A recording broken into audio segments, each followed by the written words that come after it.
So before we start laying this stuff out and actually attaching it, we have to make the other locks first, but layout is really, really important to this project because the whole thing is, or at least part of the locks are going to rely on the light from this plasma ball, but 2 other locks are going to rely on the light from this small bulb. Now obviously we're not going to run any electrical wires through this thing, but one cool thing about plasma balls and fluorescent light bulbs is that, let me see if I can get closer on this, is that when you bring a fluorescent light bulb close to a plasma ball, it lights up the end of it. So what we're kind of planning here is that we're going to have a wall on the inside of this pyramid, and it's going to shade out this maze puzzle and then one other one that we're going to make here in a little bit. So that's why layout's really important and the direction of light throughout this whole puzzle.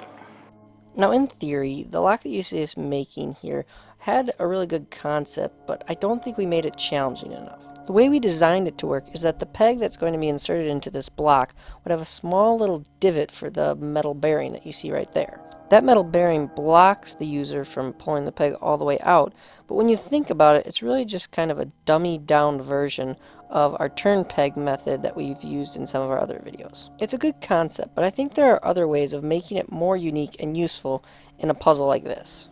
So a lot of you guys have been leaving us some really nice compliments down in the comments section, and we really appreciate them. A lot of you guys are saying like, oh, you make it look so easy, but in reality, a lot of the stuff that we make comes with a lot of prototyping and mistakes. This is one of those. We made this mechanism for a light bulb, and we never ended up actually using it. Alright guys, so it's at this point that we're pretty much done with all the internal mechanisms and special pieces that we need to make this thing work. Here we got our first maze puzzle that will be installed on one of the corners. We got our rotating ball, piston lock, our semi-combination wooden dowel lock, our plasma ball to light up the inside. Then we have this other magnet lock that's going to be on another corner, and you'll have to use a trim piece that'll be hidden at random that'll have a magnet in it to unlock it from the bottom. So that's what we got going on right now, but we can't really install any of this stuff until we get our side paneling done. So let's go and do that.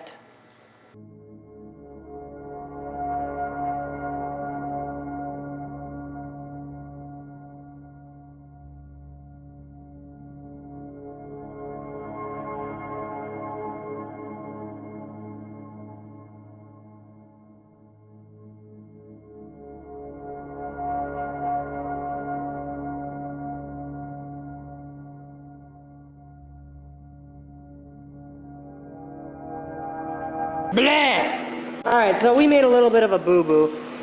We left these straight edges on here thinking nothing of it. We thought it would work okay, but when we found out that when these pieces come together like this, there's these huge nasty holes at the bottom. We didn't even think of that. So we're going to have to repeat this process, but we're going to want these angles to come, dang it. So we want these angles to come all the way down here, so they'll be complete triangles. So we're going to try and do that.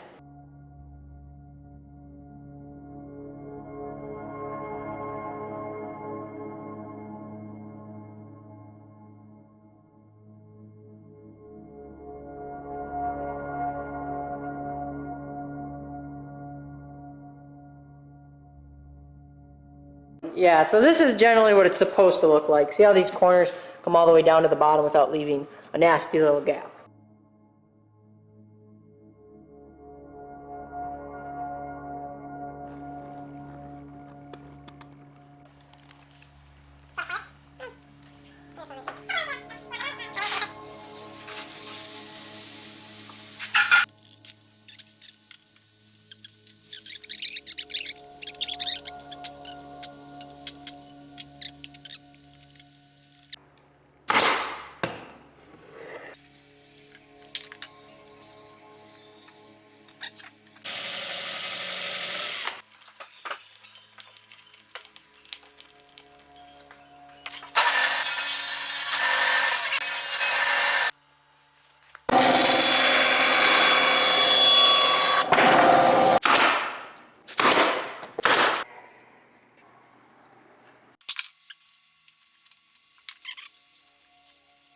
Andy and I, we got these 2 locks that have pegs that slide and move.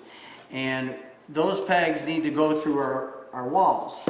So right now we're gonna line up these panels the way that they're gonna go on, and then we're gonna project our dowels against the side, trace it out, so we know exactly where our hole has to go.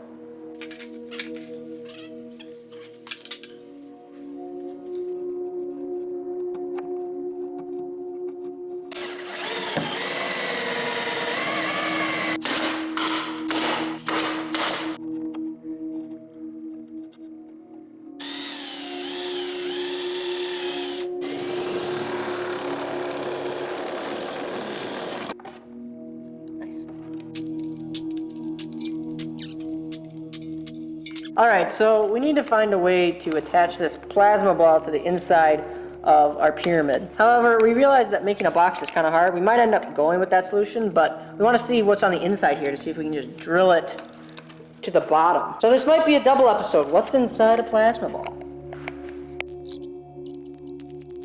Oh, it's hollow.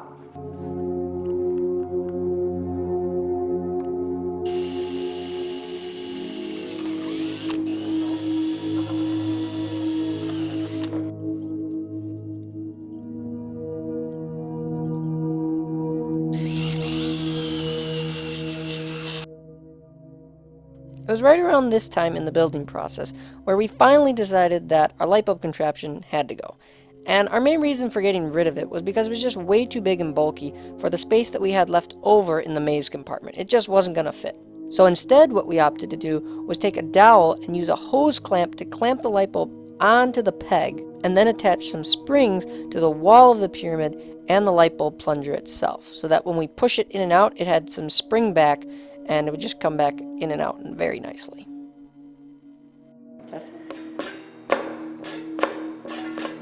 It lives!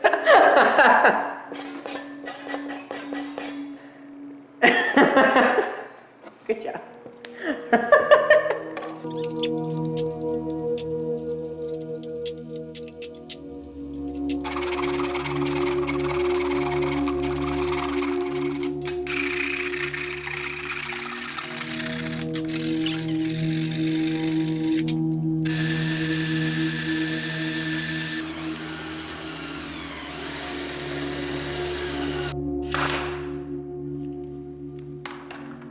Now, one problem we ran into is that when we were trying to put all the locks back together and make sure that the pyramid stayed locked, is that we didn't have any way to get our bearing back into our peg lock. And so what we had to do is create a little tube system made out of this little block of wood that you see us messing with here, and attach it in a way that allows the hole that we drilled into it to match up with the hole on top of the bearing lock, so that when we drop the ball in from the outside, it would roll right into the socket that we drilled onto the peg, thereby keeping it locked.